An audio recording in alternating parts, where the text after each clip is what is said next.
So you've called Snap an innovation machine. What are investors who have brought the stock down 8% since the closing IPO price? What are they not getting about the company formerly known as Snapchat? Well, this is going to take a long time to prove out. This will be the most volatile large cap internet stock probably for the next 12 months.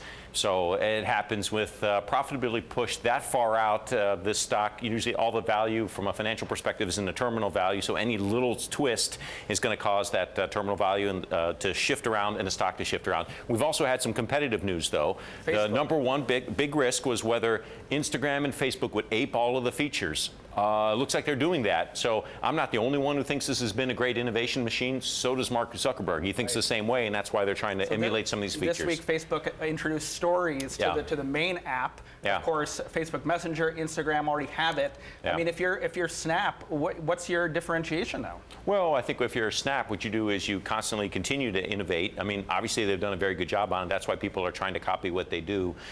So I think from my perspective, I think what Snap needs to do is make more of its features and its offerings more intuitive to people. And you've seen that. If you look at like the camera screen, the first screen, you've seen they've gone from symbols at the bottom to simple things like chat and stories. I have to say, I'm still mystified by Snap. Well, I think that's the upside. Look, what we found is about 50% of millennials in the U.S. use Snap. About 20% of the people in the 35 to 50-year-old range, it's probably you, you may be below that, no. But sadly it is. but only 20% of those people use it. So if they can make the service more intuitive, look, I think some of the most interesting media experience, if you want to track March Madness, go check out the ESPN app or the March Madness or the Bleacher Report app on to the right in stories on Snapchat. It's the most interesting thing out there. And look, you know where users are going. They're going to these devices. They're going to mobile phones. People are moving away from TV, except for Bloomberg. They're moving away from TV, and I think Snap is there. It's in the power alley. So I think they've got tons of growth ahead of them, even if Facebook tries to emulate some of their features. You just keep innovating. All of these companies have to do that. Look at all the change Facebook has done over the last 2 years.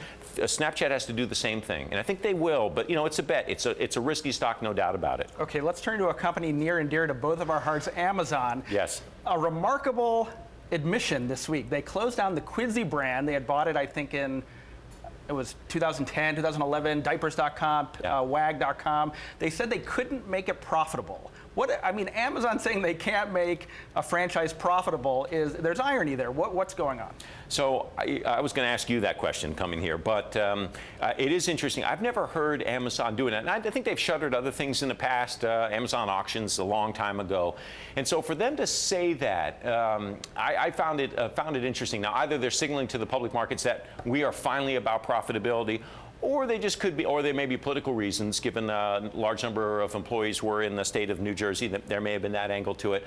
Or it just, actually, that's a very good point. Now, with the new administration that seems to be more focused on jobs, you may need to put a little extra explanation into your press releases as to why you're shutting something down. So all of those could be factors. And everything Quidsi sold, all those brands, Amazon sold those products itself on the main site. So there was some internal competition. And I think a lot of those the features of Quidsi have already been integrated into core Amazon.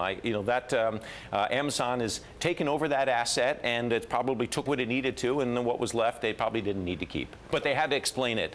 But there is just the intriguing idea that this company has really changed how it thinks about profitability. I doubt it. You believe? Yeah. No, okay. I don't. Yeah, it doesn't seem like it. No, they still invest for the future.